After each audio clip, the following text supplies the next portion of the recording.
السلام عليكم ورحمة الله وبركاته. ازيكم عاملين ايه؟ يا رب تكونوا بألف خير وانتوا بتشوفوا فيديو النهاردة. ما تنسوش اللايك والاشتراك في القناة وتفعيل زر الجرس علشان يوصل لكم كل جديد.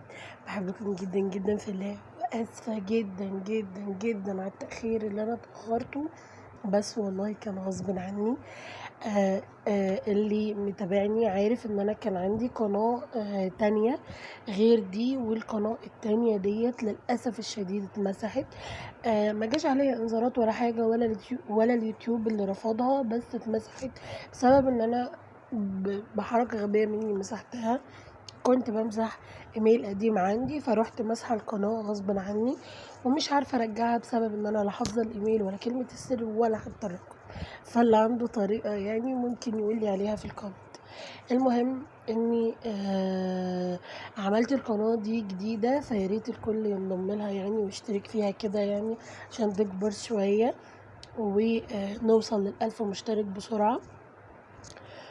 وفي فيديو نازل على القناة اللي هو الجزء الأول من ازاي اعالج نوع البشرة وازاي اعرف نوع البشرة، فده الجزء التاني من ازاي اعرف نوع البشرة بتاعتي.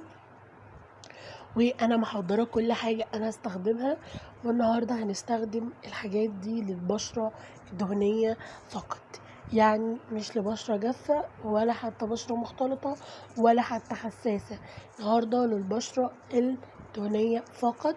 ولو الفيديو فيه مساحة كنت هصور لكم كمان لكذا بشرة تانية، بس الفيديو يدوبك. فانترو ونرجع تاني.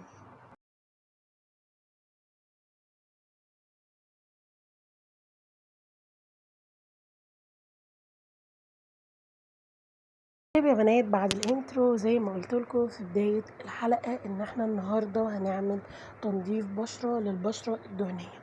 تمام.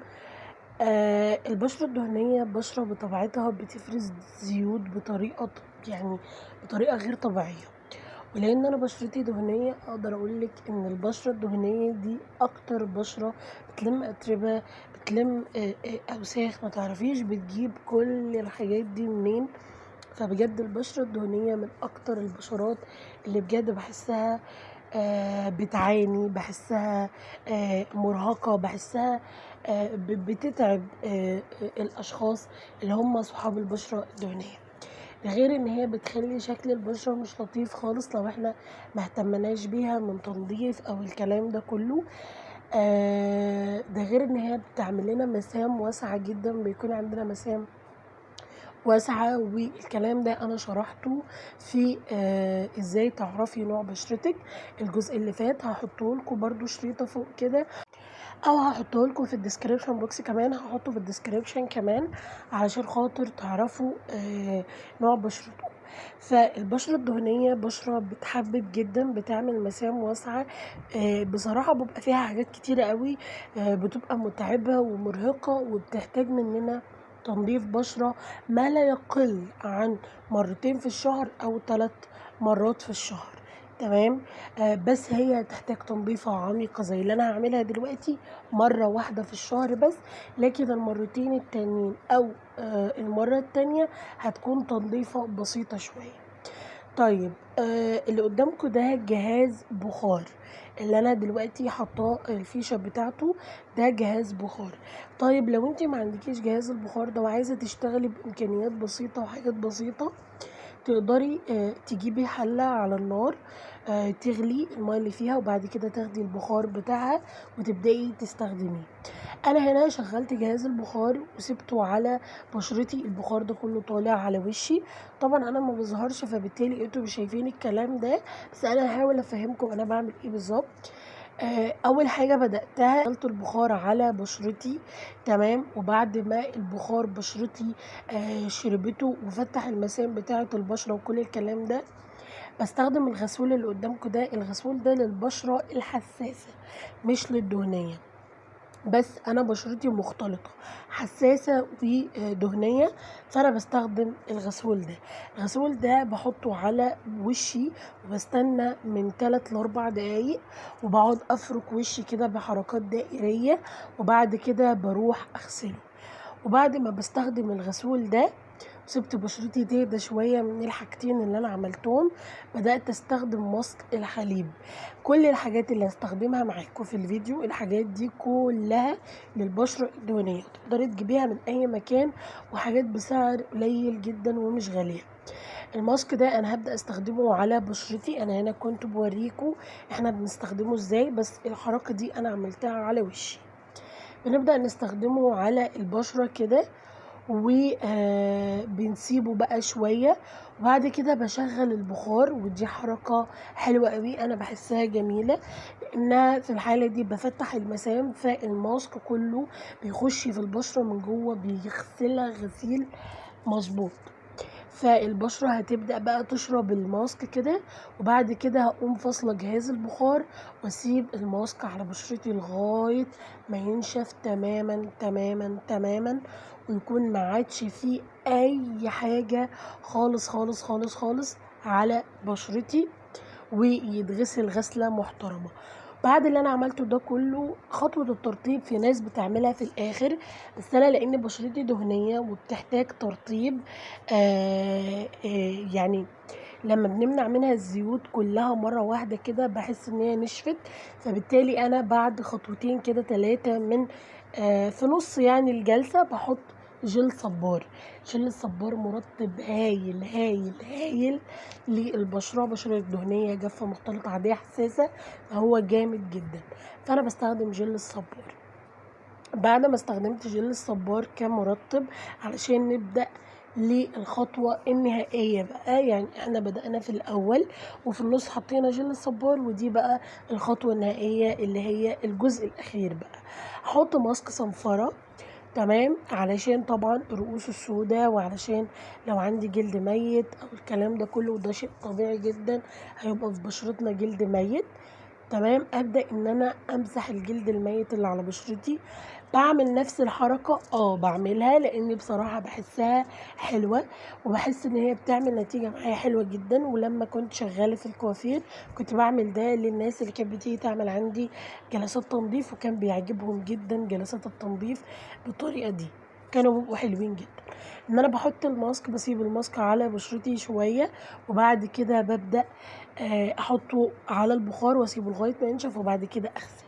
الحنه البيضه دي من احلى الماسكات التبييض والتفتيح، رهيبه للجسم وللبشره. هاخد معلقه صغيره، باخد كتير، هو ده بقى شكلها من جوه، وهي ليها اشكال كتير واسامي كتيره صراحه. انا عندي نوعين، والنوعين اجمد من بعض. تمام، ممكن تعجنيها بزبادي، وممكن تعجنيها بمية ورد، ممكن تعجنيها بمية عادية. هنا الكاميرا فصلت، فانا عجنتها اصلا وما اعرفش ان الكاميرا فصلت. فانا عجنتها بماء ورد. زبادي ايه يا جماعه؟ زبادي ده للاكل، هو حلو للبشره، بس حاجه غليت فبنستخدم الارخص شويه. وماء الورد ليها فوائد كتيرة حلوة جدا، بالذات ان هي بتعمل على تقفيل مسام البشرة، فبالتالي هي حاجة حلوة جدا للبشرة.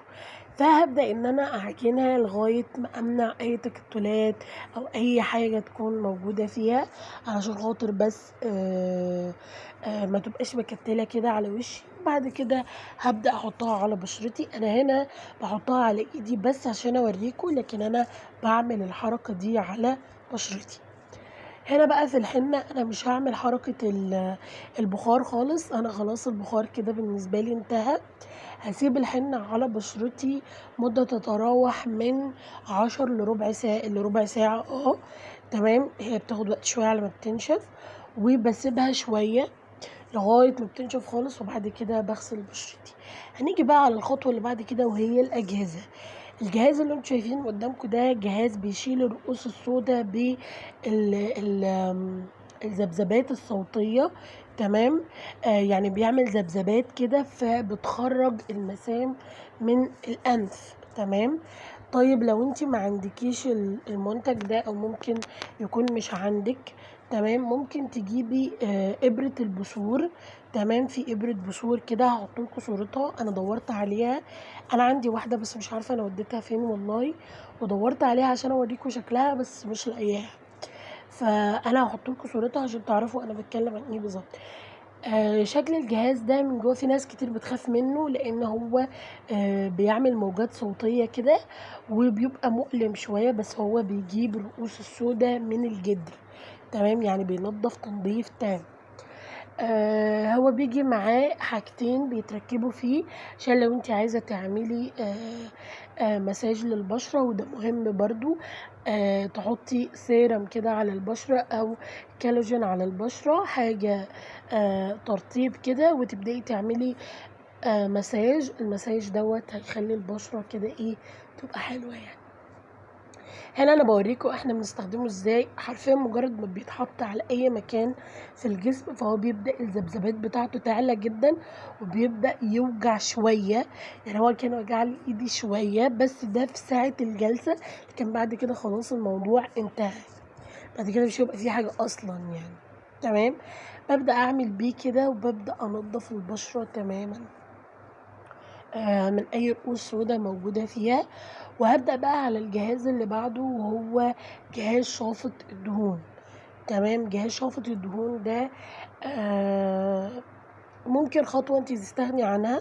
تمام، بس انا بحب اعملها لان انا عندي منطقة الانف بيكون فيها دهون كتيرة جدا، فانت ممكن تستغني عن الخطوة دي. يعني انت خلاص عملتي حمام بخار، فانت ممكن تستغني عن خطوة شفط الدهون دي، بس انا ما بستغناش عنها صراحة، لان زي ما قلت لكم انا بشرتي فيها زيوت بطريقة لا تطاق، فبالتالي انا بحتاج شافط الدهون ان انا استخدمه. هنا جيت اشغل شافط الدهون فلقيته اصلا فاصل شحن، مفروض يتشحن يعني، بس انا بوريكم هو بيستخدم ازاي. انتوا بتجيبوه على منطقة الانف وبتبدأوا تحطوه زي ما انا بحطه كده وتسحبوا على طول، لان هو بيقوم شافط المكان، اسمه شافط دهون، فبالتالي هو بيشفط الجلد. فلو سبتيه على جلدك وهو شافطه كده شوية هيعورك. فهو يا دوبك يشفط وانت تشد لتحت، يشفط وانت تشد لتحت، او يشفط وانت تشد لفوق. تمام، المهم ان انت ما تخليهوش واقف في نفس المكان اكتر من ثانية، يعني هي ثانية وتقومي شادة. تمام، عشان ما تتجرحيش. طيب بديل شافط الدهون ده ايه؟ الماسكات. ممكن نستخدم ماسكات مثلا تكون ماسكات مزيلة للدهون او الكلام ده كله على منطقة الانف، هتخليها تروح. كمان ممكن برضو نستخدم ماسكات ازالة الرؤوس السوداء، برضو في نفس الوقت هتخلي المنطقة دي ما يكونش فيها رؤوس سوداء، وفي نفس الوقت هتشيل الزيوت اللي موجودة في البشرة. الفيديو طول جدا جدا جدا، وانا مش من عادتي بطول فيديوهاتي، بس دي جلسة تنظيف كاملة. حبيت بس اختصر لكم، وحبيت اقول لكم على حاجات بسيطة. الجلسة دي تعملوها مرة واحدة بس في الشهر، ولكن تعملوا نص الجلسة دي، يعني الماسكات مثلا تعملوها مرتين ل3 في الشهر مع الجلسة دي، يعني 4 جلسات في الشهر. بحبكم جدا جدا في الله، وباي، مع السلامة.